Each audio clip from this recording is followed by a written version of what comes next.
Welcome friends, প্রত্যেককে স্বাগত আমাদের ইউটিউব চ্যানেলে।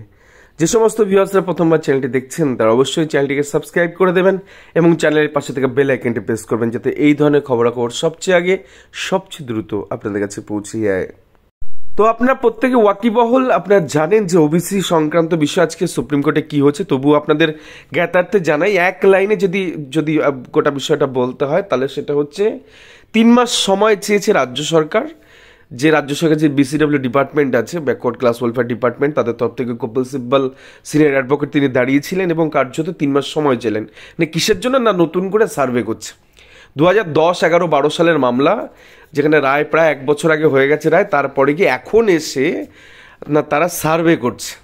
কতটা কঠিন সমীকরণ আপনাদের দেখাবো। কার্যত যদি এক লাইনে আপনাদের শুনতে হয় তাহলে বলবো যে গোটা পশ্চিমবঙ্গের নিয়োগ থমকে গেছে, আর হবে না নিয়োগ এই মুহূর্তে। 3 মাস নয়, 3 বছরে নিয়োগের কোনো ভ্রুকুটি দেখা যাবে না বলেই আমাদের ব্যক্তিগতভাবে মনে হচ্ছে। গোটা বিষয় নিয়ে আলোচনা করব। তো অন্ধকারে ডুবলো পশ্চিমবঙ্গ, ওবিসি মামলায় সংকটে রাজ্য নয় রাজ্যের শিক্ষার্থীরা। 3 মাস সময় চাইল রাজ্য সরকার, অন্ধকার যুগ নেমে এলো। কি করণীয় প্রার্থীদের, গোটা বিষয় নিয়ে আজকের সাচ অ্যান্ড সাচ ভিডিও আপনাদের জানাবো। কার্যত আপনারা অনেকেই প্রতীক্ষা করে আছেন, অপেক্ষা আছেন যে কি বার্তা আমাদের চ্যানেলের থেকে আমরা দেবো। এবং কার্যত আজকেও যদি আপনি বিষয়টা না বোঝেন বা শেষ পর্যন্ত ভিডিওটা না দেখেন তাহলে এটা বুঝতে হবে যে আপনি সিরিয়াস নন। আর এটা সিরিয়াস হবার মতন সময় এসে গেছে গোটা পশ্চিমবঙ্গে। তার কারণ অন্ধকার যুগ কি করে নেমে আসছে এবং আগামীতে কি করে অন্ধকারে নিমজ্জিত গোটা পশ্চিমবঙ্গ, তারই ধারণা আপনাদের এই ভিডিওতে তুলে ধরবো। তো চলুন শুরু করা যাক।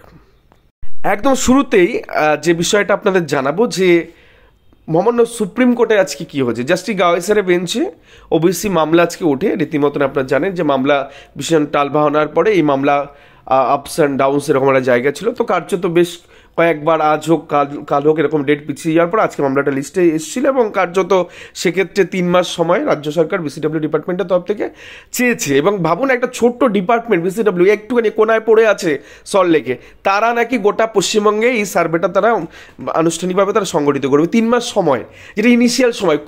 প্রথম কথা হচ্ছে একটা মামলা নিষ্পত্তি হতে সময় লেগে গেল 12, 13, 14 বছর। সেই মামলার সার্ভে মানে বুঝতে পারছেন, জনগণনা হয়নি 2011 সালে করোনার জন্য। তারপরে স্টিল নাও 2025-এও, মানে 2021 সালে গণনা হওয়ার কথা সেখানে হয়নি, 2025 সালেও জনগণনা করতে পারেনি। তো সেই জায়গা থেকে পারেনি, তার অনেকগুলো সার্চ কারণ রয়েছে। কিন্তু এই সার্ভে 3 মাসে সম্ভব নয়। আমি জানি না গোটা পশ্চিমবঙ্গে এই যে ধরুন 10.45 অর্থাৎ 10,54,00,000 মানুষের বাস গোটা পশ্চিমবঙ্গে, যেটা এর আগের সেন্সাস 2011 সেন্সাস 9,13,00,000 ছিল, সেটা 10,45,00,000 জনসংখ্যা। কি করে করবেন সার্ভে এত শর্ট টাইমের মধ্যে? আবার সময় চাইবে জুলাই মাসে এবং কার্যত এই ধারাবাহিকতা চলতে থাকবে। গোটা পশ্চিমবঙ্গের প্রার্থীদের স্বপ্ন শেষ, কার্যত কোনো রেহাই নেই। কারণ পলিটিক্স গেম খেলা হচ্ছে এখানে। যে কারণের জন্য এগুলো করা হয়েছে, আইনকে বুড়ো আঙুল দেখিয়ে নিজেদের কার্যসিদ্ধির জন্য এগুলো করা হয়েছে এবং ফাঁপড়ে পড়ছে কি করে প্রার্থীরা, আপনাদের আরও দেখাই। তো একটা ছোট্ট পোর্টালের নিউজ আপনাদের দেখাই, আপনারা প্রত্যেকে জেনে থাকবেন, G24 ঘন্টা, তাদের একটা পোর্টালের নিউজ। প্রাথমিক স্কুলের পরে এবার মাধ্যমিক, বাঁকুড়া একসঙ্গে 7 মাধ্যমিক শিক্ষাকেন্দ্র বন্ধের নোটিশ। বুঝতে পারছেন কেন হচ্ছে বলতে পারবেন? তার একটাই কারণ, এই রাজ্য সরকার 2016 সালের পর থেকে 2025 সালের মধ্যে কোনো SLST কন্ডাক্ট করেনি, কোনো পরীক্ষা তারা করাতে পারেনি। 1-2 বছর নয়, যে রাজ্যের শিক্ষামন্ত্রী কথা বলেছিলেন, প্রাক্তন শিক্ষামন্ত্রী, ঘুষ যার বান্ধবীর ঘরেতে কোটি কোটি টাকা লেনদেন আমরা দেখেছি সোনার বক্স, সোনার বাট, অনেক কিছু। তো সেইখানে সেই মন্ত্রী তৎকালীন শিক্ষামন্ত্রী পার্থ চ্যাটার্জি বলেছিলেন যে এটা কি দুর্গাপুজো নাকি বছর বছর হবে? আরে মশাই, 1-2 বছর না, 2-3 বছর পরে তো হওয়ার কথা। 2016 সালের পর থেকে স্কুল সার্ভিস কমিশনে কোনো পরীক্ষা কন্ডাক্ট হয়নি, সাঁওতালি মিডিয়াম একটা ছোট্ট পরীক্ষা ছাড়া। তো সেই জায়গা থেকে ভাবুন না, 2016 সাল 2025 সাল, এর মধ্যে যদি নিয়োগ না হয় স্কুলগুলো তো বন্ধ হবে। আরে বাবা, কাদের কি দিয়ে চালাবেন? শিক্ষক ছাড়া কি স্কুলে কেউ পড়াতে পারবে? শিক্ষক নিয়োগ করতে হবে, সাপ্লাইটা কোথায়? জনসংখ্যা বাড়ছে, সেই হারে শিক্ষক বাড়ছে কোথায়? পরীক্ষায় তো নিতে পারছেন না, পরীক্ষায় তো করাতে পারলেন না। এবার একটা ছোট সমীকরণ আপনাদের কষে দিই, সেটা কি 2016 সাল থেকে 25 সালের মধ্যে কোনো নোটিশ নেই, কোনো বিজ্ঞপ্তি নেই। একটা ছোট্ট নোটিশ এসেছিল, বিজ্ঞপ্তি বেরোচ্ছে 2 বছর অতিক্রান্ত, 3 বছর অতিক্রান্ত। মামলা করতে গেছে, হাইকোর্ট মামলা ছুড়ে ফেলে দিয়েছে। বলছি চলো সব কিছু বুঝুকি হবে না, আর রাজ্য সরকার যা করবে সেটাই ঠিক। কেউ কিচ্ছুটি টিকিটা ছিঁড়তে পারেনি। কোনো অসুবিধা হচ্ছে এই রাজ্য সরকারের? তারা ভেবেছে পশ্চিমবঙ্গের এই সমস্ত প্রার্থীদের নিয়ে যারা বিএড করে বসে আছে তাদেরকে নিয়ে ভেবেছে? ভাবেনি। কার্যত সবাই কিন্তু অন্ধকারে নিমজ্জিত। এসএসসিতে রিক্রুটমেন্ট হয় না, তারা আবার ডিএলএড ট্রেনিং করেছে, আবার লক্ষাধিক টাকা খরচ করে তারা প্রাথমিকের জন্য তারা আবার হয়তো সেই যে কিছু তো করতে হবে। তো এইরকমভাবে নিয়োগ বিজ্ঞপ্তি বন্ধ, কারো কিছু যায় আসে না।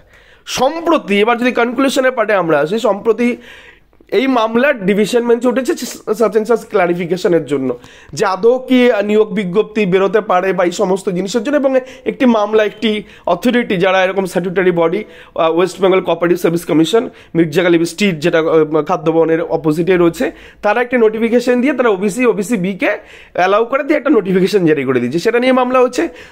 মহামান্য division bench justice Harish Tandon স্যারের, জাস্টিস রায়শরা মান্তা স্যারের ডিভিশন বেঞ্চ এবং তপব্রত ডিভিশন বেঞ্চ পরিষ্কার জানিয়েছে যে নিয়োগে কোনো বাধা নেই।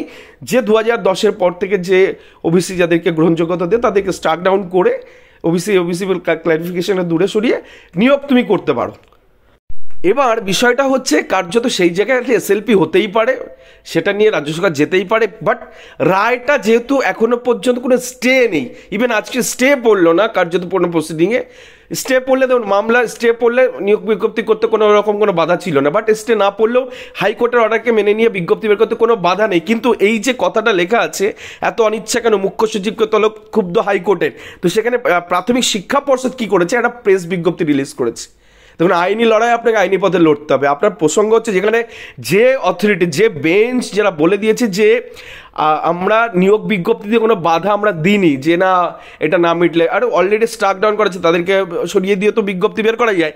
তো কার্যত সেখানে দাঁড়িয়ে এরা যেটা করেছে, দেখুন পরিষ্কার লেখা আছে যে এই যে কিন্তু রাজ্যে শিক্ষক নিয়োগের ক্ষেত্রে এই ওবিসি সংরক্ষণ নিয়ে মামলাকে ঢাল হিসেবে ব্যবহার করেছে প্রাথমিক শিক্ষা পর্ষদ। নিয়োগ বন্ধ করে রাখা নিয়ে পর্ষদ কর্তৃপক্ষ প্রার্থীদের জানাচ্ছে ওবিসি সংক্রান্ত মামলা থাকায় এখনই নিয়োগ প্রক্রিয়া শুরু করা যাচ্ছে না। এখন প্রশ্নটা হচ্ছে, যদি এই ধরনের জিনিস যদি কোনোদিন না মেটে, আপনি সারা বছর গোটা লাইফ নিয়োগ প্রক্রিয়া বন্ধ রাখতে পারেন? আপনাকে কে অথরিটি দিয়েছে? তো এই পর্ষদ সেক্রেটারি এইটাকে হাতিয়ার করে প্রসিড করা উচিত।